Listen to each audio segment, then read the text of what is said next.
and welcome back to the Atlas Solutions podcast. My name's Brian. He's Chad, and today we have some Amazon product news for you. Hey, Chad, how's it going? Good. So we talk about data privacy all the time, and today we kind of wanted to have a little short, fun talk about some of the stuff that Amazon released. We were going to talk about DKIM and DMARC and SPF records, and we thought maybe that wasn't so interesting. So maybe in a future episode we'll talk about that. But acronyms in the IT world. So just we're not going to dive into real deep what Amazon released, but there's a couple things that they released that are they're just interesting. Some of them are useful. I guess we'll see. So first, Amazon released a thermostat. So it's like, okay, do we not have those already? But theirs is a little cleaner than some other interfaces. Okay, big deal. The Echo Show, which I like the Echo Show. I have one in my house. When I bought my house, it was a smart house, and it had an Echo Show that sits in the kitchen, and it's kind of cool. Like, my girls were watching it while they were eating their cereal this morning, and I like to see kind of like news and stuff, and you can put family photos on it. That's pretty cool. The new Echo Show 15, I believe, the concepts that they have are sort of like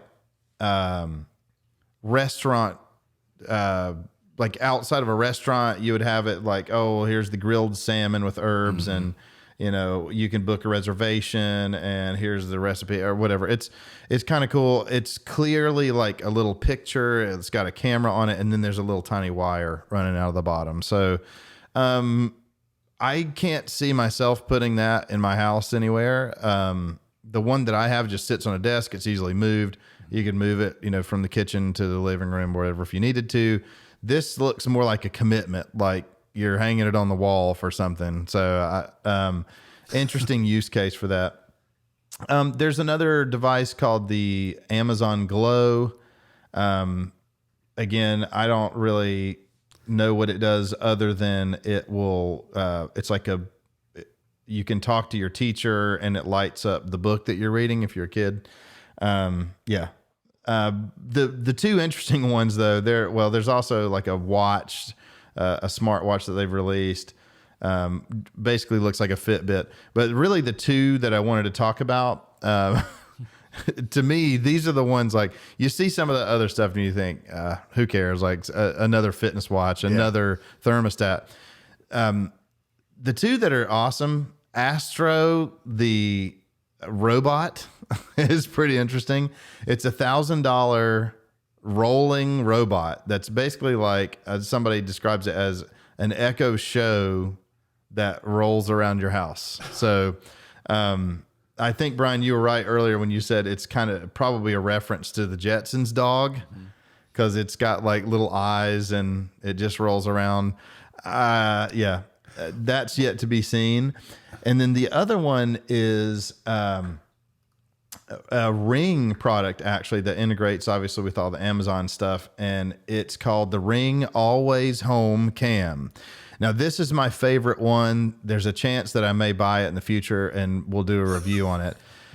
But it is a flying camera. It flies around your house, and you can look at your Ring camera app and see what's going on in your house, and you can control where it goes. So you can, in the video, they show the customers walking around with the Always Home Cam and kind of tracing the flight path. So you can kind of teach it how to fly around your house. And then it has a docking station. Now, of course, I do think it's hilarious that they reference privacy. And they say, oh, it goes into its dock and it hides the camera for your privacy. So, they definitely say that in the video about their camera that can fly around your house. Now, I don't have this, so it's hard to talk about, but on first glance, if I look at it from the perspective of like forgetting privacy and just saying it looks cool, I can see it being useful because I have a couple of different cameras and different models in my house.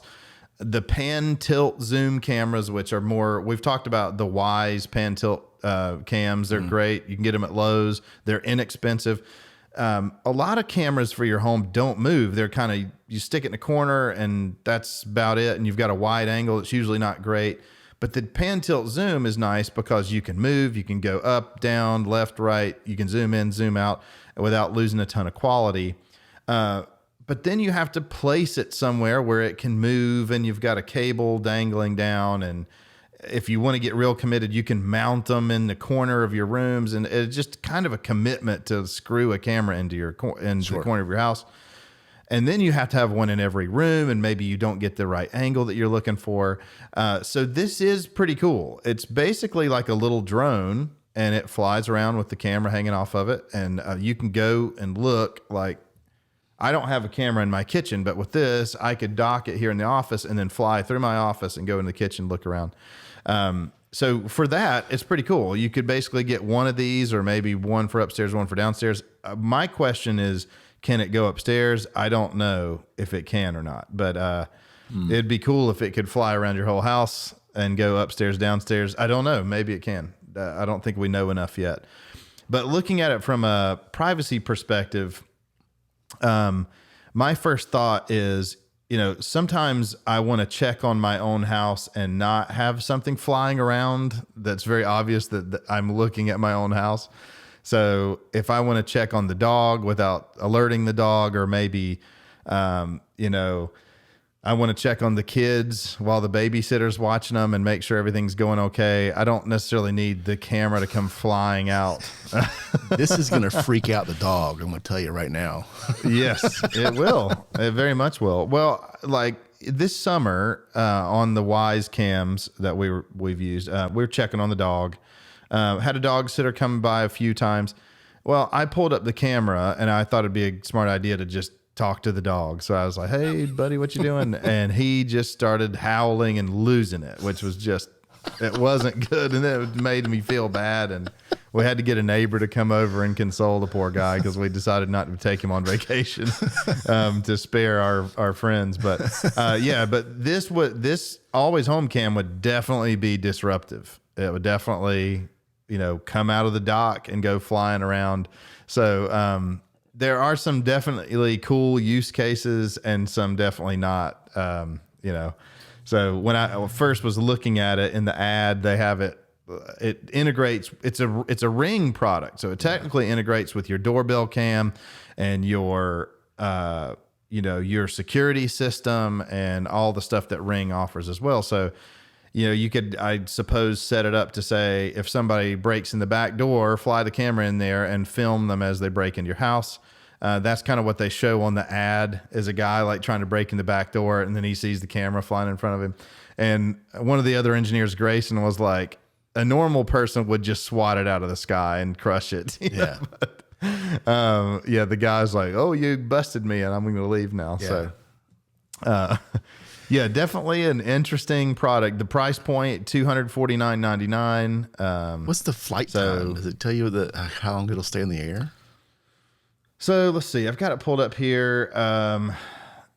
The details, it says better perspective, see what's going on with a 1440 by 1440 HD video with the built-in LED that automatically lights up the path when recording at night or in dimmed environments. Look in anytime, left a window open or stove on, create custom flight paths ahead of time so you can manually check it with the Ring app from anywhere. Like I said earlier, it triggers whenever a security alarm goes off, but it doesn't say, there's not a lot of detail here.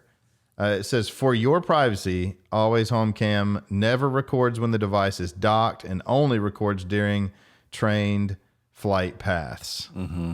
So we're told. Yeah. The bigger conversation here is Amazon, right? Like they're making they're making some interesting products, but I think what you come down to is, who are you going to put your trust in? Like we have to kind of pick which basket you want to put your privacy eggs in, right? So you've got Facebook, you've got Amazon, you've got Google, you've got Apple. And of all those companies, I think this is me personally, Amazon's the one that freaks me out the most, right? Because they have so much information already just from purchases. And then they're in the security space and they're allowing things like, you know, if you've got the Ring thing where they'll open the garage door and you can deliver packages inside your house, right? Yep. Does that not freak anybody? It freaks me out a little bit, you know? I mean, yeah, it's really hard to say, you know, and I think that in the time that we live in with the pandemic and with everything being politicized and a lot of the stuff's coming to surface of just like, wait a second, how much power do these people have? And then you look at their interests. And I've always said too, if you look at the interests of these companies, you can kind of see what they care about. And, you know, Apple has done some shady stuff for sure. And especially in recent times, and we can talk about this topic at another time, but with the whole like scanning of photos to look for child pornography and that sort of stuff, that's really, really a slippery slope. As far as like looking at people's individual photos, like, you know, that's tricky. But Amazon and Google and Facebook and Twitter, they have long said that they're taking your data. That's how they make their money is, you know, let's take Facebook, for instance. They make money off of advertisements. So Facebook's free. You can sign up for free. There are literally billions of users on Facebook. Lots of fake users, lots of hackers, lots of regular people, lots of young people, lots of grandmas, lots of everybody's on there. Businesses are on there. And just to talk about it, I don't know when we're going to release this, but about a week ago, we had a huge Facebook outage with Instagram, WhatsApp, Facebook, all that stuff's down.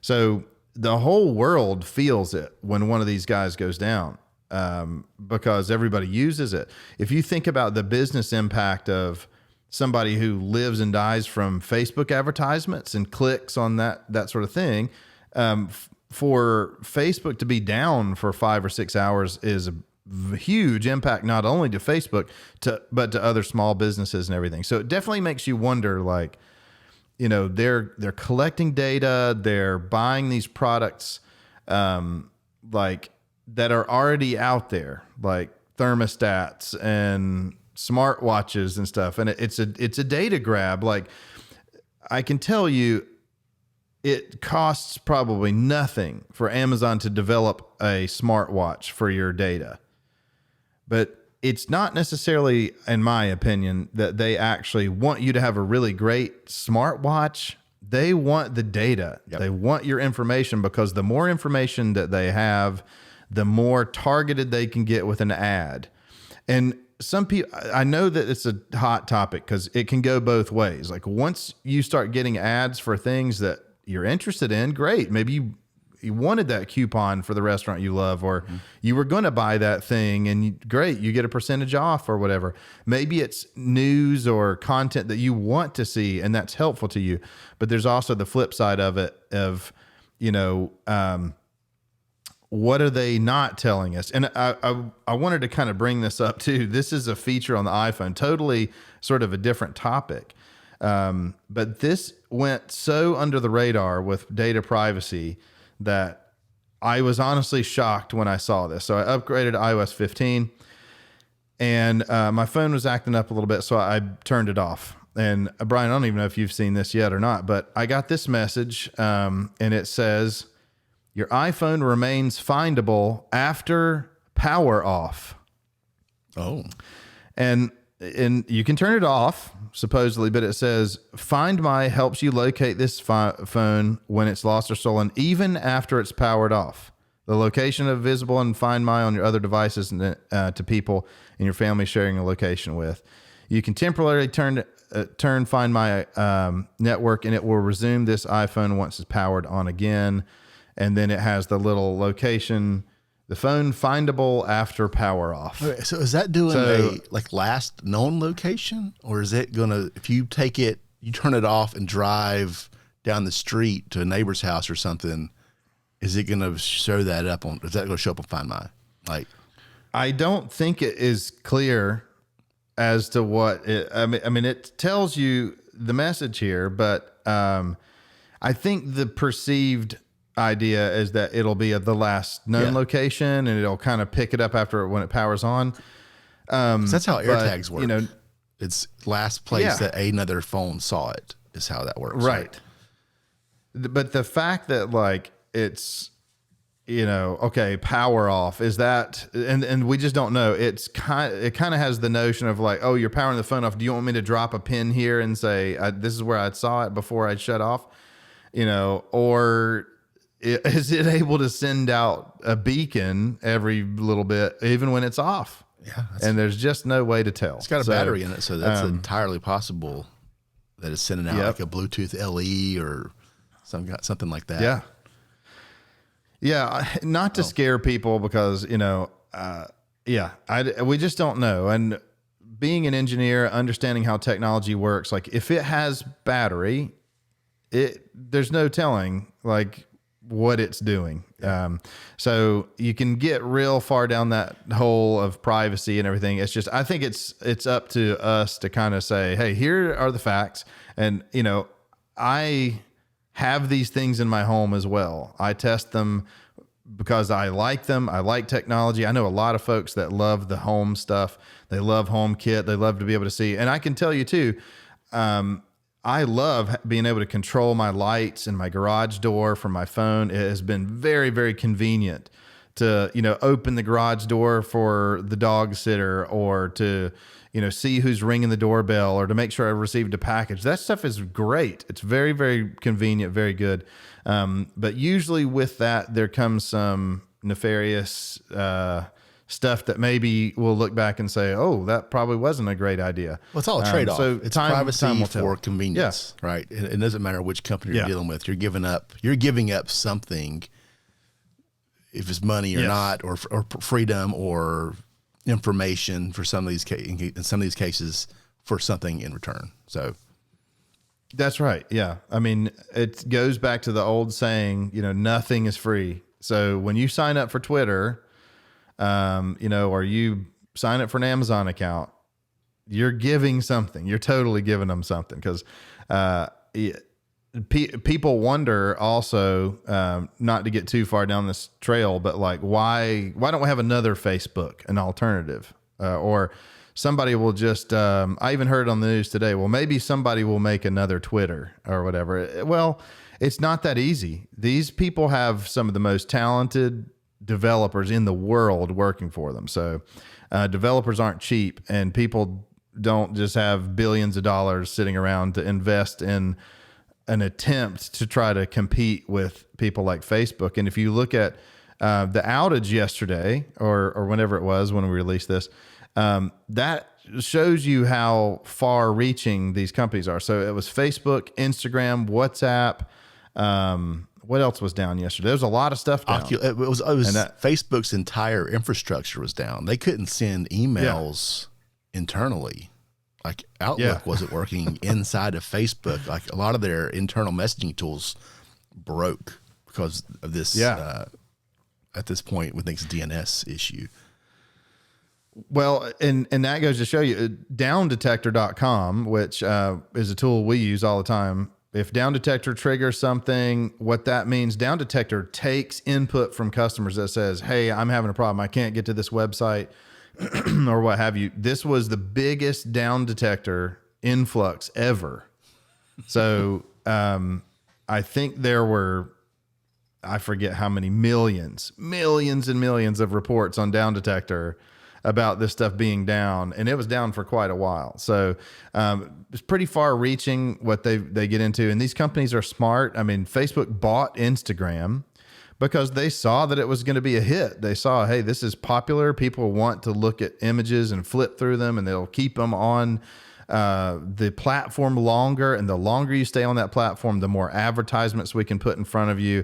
And the more advertisements we put in front of you, the more we can sell. And that's their goal. So, going back to this product release from Amazon, it's clear that they've thought about some of the conveniences of, oh, what if you want to get to this particular part of your house and see it, but not put a camera there? They've sort of solved that problem.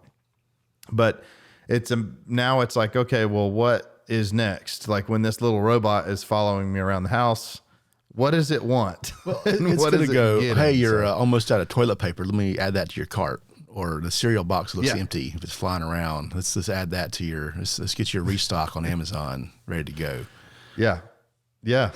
And I never personally bought into the whole, like, Amazon had the little buttons for a while where you could just like press it and get new laundry detergent. I just thought, man, that's just asking for a kid to order $1,000 worth of laundry detergent. So they had one of those for, those dinosaur, like those inflatable dinosaur costumes. You could get a dash button for that.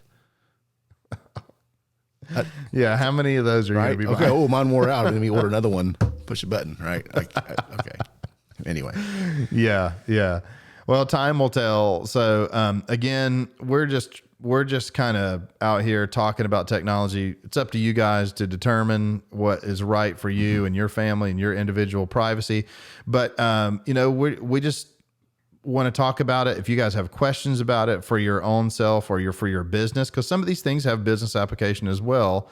As far as a lot of businesses are in homes now. So now, like me, for instance, going back to some of these geo locations, when I work at home, it goes, oh, you're home. Do you want to change to at home mode? And I'm like, well, I'm kind of really in work mode. So it depends on your lifestyle. So things are changing and it will adapt with you. So feel free to reach out, atlascarolina.com. Check out our blog, our YouTube, our Instagram, our Facebook. Now that it's back online, you can check that out also. So we regularly release content related to Apple products and just technology in general. So check it out. We appreciate you guys following and liking, and we'll see you next time.